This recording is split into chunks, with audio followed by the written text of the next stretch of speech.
안녕하세요. 만나뵙게 돼서 반갑습니다.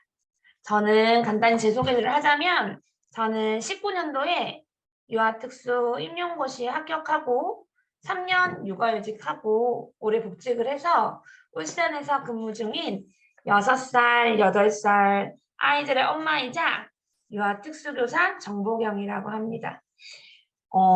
저의 개인적인 사생활 보호를 위해서 일단 마스크는 착용을 했고요.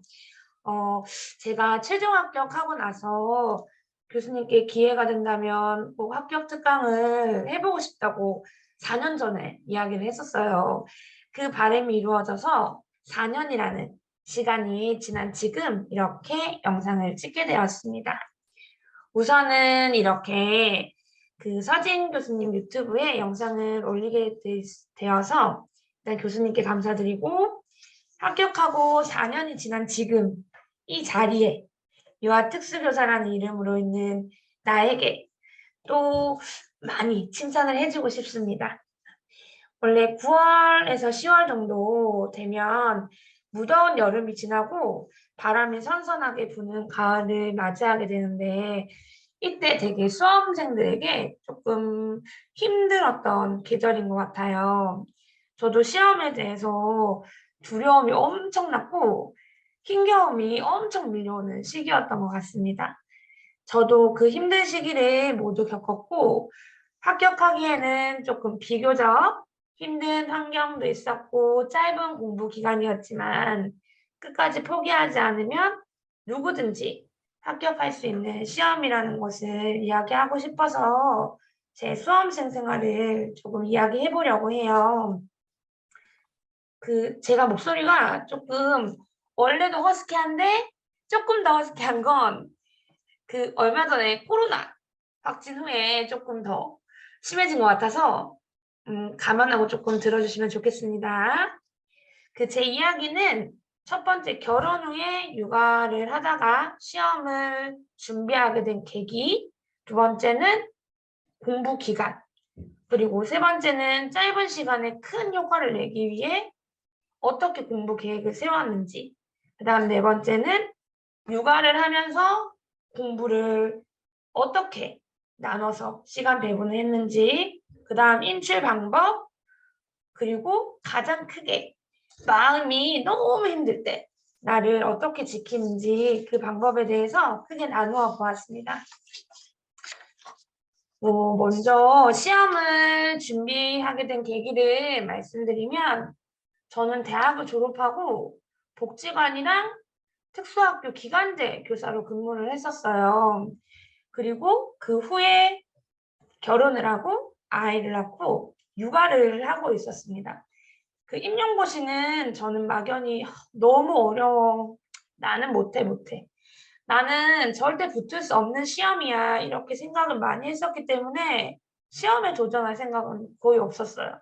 거의 없었고 남들 뭐 공부를 안 하다가 남들이 붙었다고 하면 그게 또 너무 부러운 거예요. 그래서 결혼 전에 기간제 교사할 때 한 번, 그리고 아이 낳고 한 번 경험 삼아 그렇게 2번 시험을 쳐본 적은 있었습니다.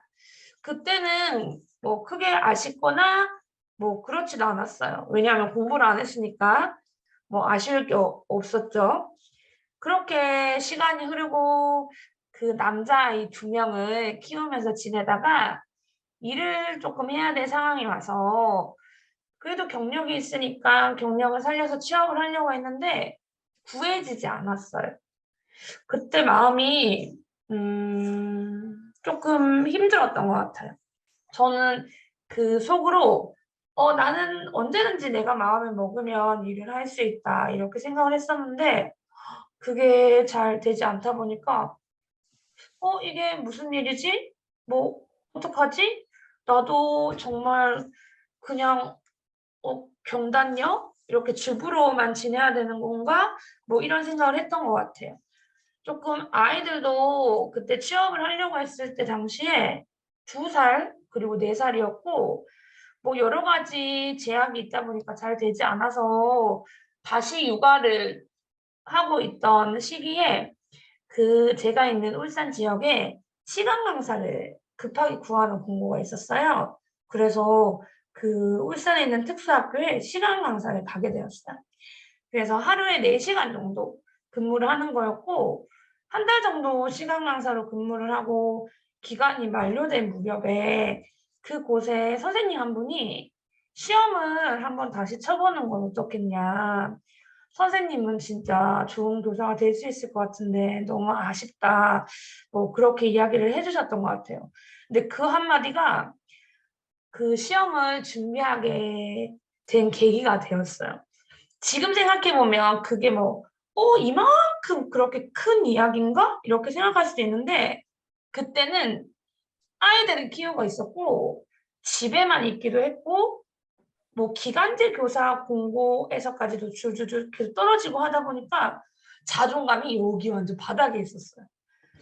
그런데 그 선생님의 이야기가 굉장히 교사로서 인정을 받는 느낌이었고, 정말 나도 좋은 교사가 될 수 있을까? 좋은 교사가 될 수 있지 않을까라는 생각을 하게 했어요. 그래서 시간 강사가 끝나고 그 아이들이 여름방학이 그 어린이집 방학이어서 그 어린이집 방학까지 모두 끝난 18년도 8월부터 조금 늦은 감이 있지만 공부를 시작하게 되었습니다. 공부 기간은 8월부터 1차 시험을 치는 12월까지 약 4개월 정도였어요. 뭐 졸업을 한 지 오래되기도 했고, 그 당시에 그 특수교육 관련 지식은 거의 없었던 것 같아요. 집에는 책도 없었고, 저한테는 지식도 없고, 뭐 그냥 아무것도 없었습니다. 그리고 그 당시에 저희 집 아이들 나이가 2살이고 4살이었거든요. 그리고 그 아이 아빠는 타 지역에 근무를 하고 있는 중이었었고, 저희 친정 엄마도 그 대구에서 일을 하고 계셨기 때문에 저를 도와줄 사람이 없었어요. 그래서 저는 그 짧은 시간 안에 큰 효과를 내기 위한 공부 계획을 했어요. 그 제일 처음 본 것이 책 고르기였습니다. 책 고르기. 저는 기본 이론을 볼 시간이 없다고 판단했기 때문에 그 특수교육에서 유명하다는 강사님 두 분의 기출풀이 책을 샀었어요. 그 하나는 기출풀이 책이 연도별로 되어 있었고 한 번은 영역별로 되어 있었거든요. 그래서 그 책이 2권 다 오고 두 분의 책을 하루 꼬박 본 뒤에 그 연도별로 된 책은 폐기했었어요. 저랑은 전혀 맞지 않고 저는 이해가 하나도 되지 않았거든요. 그 뒤죽박죽 무언가 그 이론들이 섞여 있다 보니까 찾기도 힘들고 너무 조금 불편하다? 이런 생각이 들었던 것 같아요. 그래서 영역별로 된 기출문 풀이책을 이렇게 선택했어요. 그 책이면 뭔가 거기 안에 그 해설 그리고 강론들을 이렇게 나누어서 짧게 짧게 요약이 되어 있거든요. 그래서 그 책을 보면 기본 이론을 하나도 보지 않아도 되겠다. 이걸로 충분하겠다. 이런 생각을 했었어요. 제가 그 책을 보면서 생각했던 게 지금 내가 너무너무 알지 못하고, 그리고 제가 제 머리를 믿지도 못했고, 이해력이나 습득력이 남들보다 조금 부족해요. 그래서 그걸 잘 알고 있었기 때문에 그 기출풀이 책이랑 같이 그 강사님의 기출풀이 강의를 한 개 듣게 되었어요. 많이 들을 시간도 없었을 뿐더러 하나만 들어도 되지 않을까? 뭔가 굉장히 짜임새 있게 잘 되어 있을 것 같은데 라는 생각을 했었거든요. 그 책이랑 그 강의가 이 서진 교수님이었던 것 같아요. 그 서진 교수님이랑 그 영상 안에서 처음 첫 만남을 했었습니다. 그리고 두 번째, 책을 고른 다음에 두 번째 제가 한 건 그 공부할 양, 그 범위를 정하는 거였어요. 이게 보면은 뭐 카페 같은 데 들어가면 뭐 저도 자료 좀 나눠주세요. 뭐 정리한 거 저도 보고 싶어요. 이런 글을 많이 쓰잖아요. 그리고 그런 글도 많이 있고. 근데 저는 그런 많은 정보를 들을 시간도 없었고 그 다른 사람들이 정리한 많은 자료를 볼 필요를 못 느꼈어요. 왜냐하면 시간이 4개월밖에 없어서 어차피 욕심 부려도 다 못 볼 게 뻔하고 그 정보랑 자료 보고 이거 어디에 있는 거지 뭐지 이렇게 파악만 하다가 시간을 다 보낼 것 같은 거예요. 그래서 어차피 그거 다 못 외운다.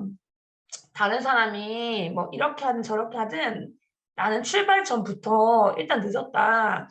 그런 생각이 강했기 때문에 시험 칠 때까지 볼 책을 딱 정했어요. 나는 여기서부터 여기까지만 볼 거야. 이렇게. 그래서 누리과정은 그때 지금은 놀이과정인데 그때는 누리과정이었어요. 누리과정은 시험에 한두 문제밖에 출제가 안 되는 것 같아서 과감하게 외우지 않기로 했었어요. 그리고 강론에서 필요한 부분이랑 중요한 부분은 그 기출풀이 해설편 안에 다 있었거든요. 그래서 기출풀이 책 그 4권, 1권부터 4권, 그거랑 서진 교수님의 유아특수교육이라는 책이 있어요. 그거 그렇게 보게 되었어요. 요약해서 이야기하면 4개월 동안 서진 교수님 기출 강의 하나 듣고 그 다음에 기출풀이 그 1권부터 4권까지 그거 하나 그리고 서진 교수님 그 유아특수교육 하나 이렇게 딱 3개만 했다는 뜻입니다. 이게 제가 그렇게 3개밖에 안 했다고? 뭐 그걸로 안 되지 않아? 뭐 이렇게 생각할 수도 있는데 이렇게 지금 뭐 3개밖에 안 했어요. 이렇게 얘기하니까 그게 되게 작은 양이라고 생각하는데 그 책이 목차부터 글씨를 한 툴도 빠뜨리지 않고 다 외우려면 엄청난 양이에요. 그래서 저는 그걸로도 충분할 거라고 생각을 했어요. 그래서 이렇게 공부 계획을 대략적으로 세우고 공부를 시작하게 되었어요. 저는 육아를 하고 있어서 그 공부 시간을 잘 배분해야 됐는데 공부 시간은 일단 제가 8시에 일어나서 8시 30분까지 아이들 2명을 준비한 다음에 어린이집에 보내고 집에 와서 청소하고 정리하고 그 육아하시면 알겠지만 장난감 정리 이런 거 정리하고 밥 먹고 10시부터 2시까지 기출 강의를 들었어요. 인강을 듣는데 저는 집에서 모니터를 틀어놓고 인강을 들었거든요. 인강을 듣는데 저는 직강 듣는 것처럼 그렇게 공부를 했습니다. 막 교수님이 화면 안에서 질문을 하면 저 혼자 여기서 막 대답하고 좋다고 웃고 막 그랬거든요. 그래서 교수님이 이야기할 때 뭐 잘 이해 안 되세요? 이렇게 얘기하면 저도 이렇게 끄덕끄덕거리면서 한 번 더 보고 멈췄다가 보고 막 그랬던 것 같아요. 교수님이 말하는 문장 정말 하나하나에 귀 기울이고 집중하려고 노력을 했습니다. 그리고 이해가 안 되면 될 때까지 멈춰놓고 다시 생각하고 다시 적었어요. 중요하다고 이거는 중요해요 라고 이야기해 주시는 부분이 있거든요. 그러면 그거는 정말 놓치지 않기 위해서 공책에 5번, 뭐 10번 이렇게 외워질 때까지 적었어요. 갑자기 뭔가 울컥하는데 교수님께 많이 의지를 했던 시간이었던 것 같아요. 갑자기 그때가 생각이 나가지고. 저는 공부할 때 그 강의 듣는 시간이 제일 행복했었어요. 왜냐하면, 그랬던 것 같아요. 재미있는 이야기를 하면 막 혼자 웃고 막 그랬던 것 같아요. 그 교수님 그 아들 경호 얘기가 가끔 한 5편 하면 그 이야기 안에 경호가 주인공이 될 때가 있었거든요. 그러면 그것도 막 재밌고 갑자기 또 지금 그렇게 생각이 나네요. 그렇게 즐거운 이 강의 시간이 끝나고 나면 12시부터 3시까지는 기출 강의에서 이야기해 주신 부분 정리하고 글씨 한 개도 틀리지 않게 빠짐없이 외웠습니다. 그 영역을 공부하고 나면 그 영역의 해설편의 내용을 같이 외웠고요. 3시부터 4시 30분까지는 서진 교수님의 그 유아특수 교육책을 봤어요. 그리고 4시 반에는 아이들을 데리고 와야 돼서 4시 30분부터 밤 10시까지는 육아를 했습니다. 10시에 아이들을 재워놓고 새벽 2시까지 4시간 동안 낮에 강의에서 들었던 내용, 기출풀이 책의 문제, 해설 부분에 있는 강론 내용을 외웠어요. 그 대략 하루에 24시간 중에 11시간 이상은 공부만 한 것 같아요. 주말에는 공부를 하지 않았고, 그때는 밀린 잠도 몰아서 자고, 아이들이랑 진짜 신나게 놀았어요. 밖에 나가서. 그래야지 조금 마음에 있는 짐을 덜 수 있을 것 같아서 그렇게 했었습니다. 그리고 가끔 신랑이 타지에서 오거나, 뭐, 추석 연휴, 이럴 때는 아이들 봐줄 사람이 없어서, 가족들이 있으니까 책상 앞에서, 여기 앞에서 자고 일어나고 공부하고 그랬던 것 같아요. 침대에 가서 자거나 하면 깊게 오래 잘 것 같아가지고 책상에서 이렇게 기대서 자고 다시 일어나서 눈 비비고 공부하고 그리고 또 다시 또 책상에서 자고 그렇게 정말 공부만 했던 것 같아요. 공부만. 그리고 저의 그 인출 방법은 크게는 막 권유하고 싶지 않지만 저한테는 가장 잘 외워지는 방법이긴 해서 이야기를 드려요. 저는 하나씩 적어가면서 이렇게 외우는 스타일이어서 공부를 하는 동안 200권 정도의 공책을 사용했어요. 이 글씨를 이렇게 너무 이렇게 많이 쓰다 보면 여기 요 부분, 어머 손가락, 요 부분이랑 그리고 여기가 피부가 이게 까져요. 바닥에 대고 이렇게 계속 쓰기 때문에. 그래서 매일 아침 여기 손가락에 밴드 감는 거, 여기에 밴드 붙이는 거. 그 일을 했었어요. 그렇게 붙이고 나면 주구장창 쓰면서 외우기만 한 것 같아요. 교수님이 중요하다고 하는 건 그냥 무조건 외우기. 그리고 이 부분은 이해를 꼭 해야 된다 하면 이해가 잘 안 되거든요. 꼭 이거 이해해야 되는데 이렇게 막 설명을 해주셔도 이해가 잘 안 될 때가 있었어요. 그러면 그 교수님의 문장을 그냥 외웠어요. 이해가 될 때까지. 정말 열심히 외웠고 그 교수님이 중요하다고 하는 부분은 절대 잊지 않도록 노력했어요. 근데 여기서 가장 중요한 게 그 공부를 하다 보면 다른 사람들의 이야기가 막 들어오잖아요. 근데 자기 믿음이 제일 중요한 것 같아요. 저는 시험을 칠 때, 나는 이 책과 이 강의에 그 서진 교수님 이야기를 듣고 나는 1차를 칠 거야라고 마음을 먹었었기 때문에 그래서 저는 교수님이 중요하다는 것만 열심히 했던 것 같아요. 막, 그리고 외울 때 잘 안 외워지잖아요. 그러면 잠이 오면 이렇게 서서 공부를 했어요. 서서 공부를 했고, 공부를 하는데 아이가 깰 때가 있어요. 그러면 그때 2살이고 4살이었기 때문에 그럼 2살은 등에 아기띠를 메고 공부를 했고 그러다가도 또 혼자서 막 외우는데 안 외워지면 너무너무 속이 상한 거예요. 그래서 막 눈물을 막 흘리면서 공부를 했습니다. 근데 그렇게 하면서도 안 하고 싶다는 생각은 하지 않았어요. 나는 어떻게든 할 거야. 나는 꼭 붙일 거야. 나 자신한테 뭔가 지고 싶지 않은 그런 것도 있었던 것 같아요. 저는 지금도 4년이 지났는데, 기출 해설편을 정말 열심히 외웠거든요. 그 목차부터 읽었던 것 같아요. 뭐, 목차에 처음에 뭐, 목차 점점점점점 해서 뭐, 10페이지. 이것도 외웠어요. 그게 내용이 굉장히 저는 체계적이고, 저같이 이렇게 기초적으로 기본 이론을 하지 않은 사람한테도 충분히 잘 이해할 수 있도록 단계적으로 짧게 탁탁탁탁 이렇게 나눠져 있었거든요. 그리고 연관성 있는 내용들은 뭐 문제에서 뭐 가라는 내용이 나왔으면 그것과 연관되는 부분은 밑에 다 표기를 해 놓으셨어요. 그래서 저는 그걸 보면서 아까 방금 다른 문제는 또 이게 바뀌어서 내용이 있었는데 이번에는 이게 이렇게 바뀌어서 다시 나열되어 있구나. 다른 데는 이렇게 2개만 있었는데 이 2개에 하나가 더해졌구나. 이런 게 거의 끝에는 많이 기억이 났던 것 같아요. 그리고 시험 치는 날 시험 문제를 보는데 머릿속에 책이 이렇게 넘어가면서 그 페이지에 글씨들이 이렇게 사진처럼 보였습니다. 정말 열심히 한 것 같습니다.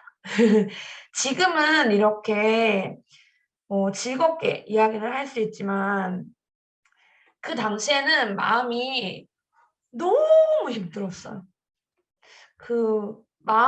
처음에는 마음이 너무 힘들 때 나를 지키는 방법에 대해서 말씀을 드린다고 했었는데, 나를 지키기 어려울 만큼 마음이 힘들 때도 엄청 많았거든요. 이렇게 집에서 오후까지 계속 공부를 하고 아이들을 데리러 밖에 나가면 이렇게 하늘이 보이잖아요. 날씨가 좋으면 날씨가 좋아서 이렇게 눈물이 찡 나고, 날씨가 흐리면 흐려서 눈물이 확 났어요.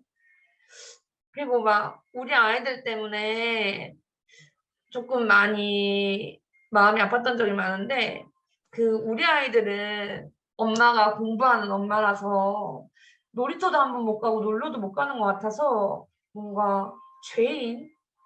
죄인이 된 것 같은 마음이 많이 들었고, 그리고 뭔가 제가 세상 사람들이랑 다른 세상에 살고 있는 것 같았어요. 뭔가 외딴 섬 같은데?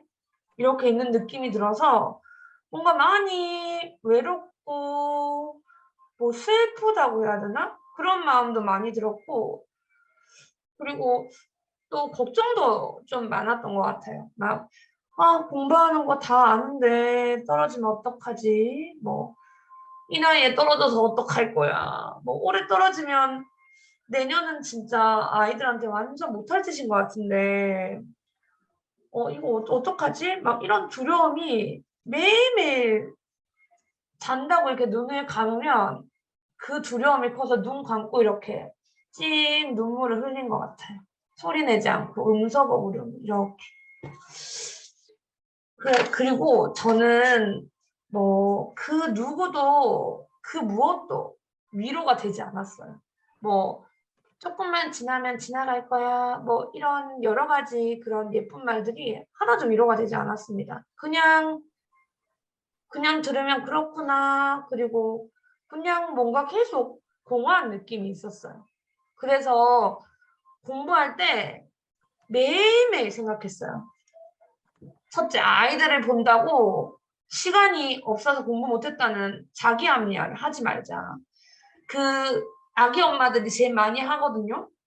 나는 애기 본다고 애기가 아파서 뭐 공부 못했어. 오늘 시간이 없었어. 막 이런 얘기 하는데 절대 그걸 하지 않기로 했어요. 아기가 있어도 시험 시간을 쪼개서라도 공부를 하자. 공부할 시간이 있다. 자기 합리화 절대 하지 말자 이렇게. 그리고 두 번째 생각은 나는 무조건 붙을 거야. 나는 꼭 붙는다. 나는 무조건 붙을 거야. 절대 떨어지지 않을 거야. 막 다짐했어요. 그렇게 일단 결국에는 합격을 하게 됐고, 시험 점수는 그때 당시에 울산에서는 컷보다 2점인가 높았고, 다른 지역이랑 그때 비교하면 5점 정도 높은 점수였던 것 같아요. 근데 지금 이렇게 생각을 해보면 그때 교수님 강의를 듣지 않고 기출풀이 책도 다른 걸 봤으면 또 이 자리에 있었을까? 붙을 수 있었을까? 이런 생각도 가끔 들기도 들어요. 그리고 아까 전에 약간 강의 얘기하면서 울컥했잖아요. 공부 기간 동안에 유일하게 소통하는 어른 사람이었어요. 영상에서 막 교수님 웃으면 옆에 있는 것 같은 느낌?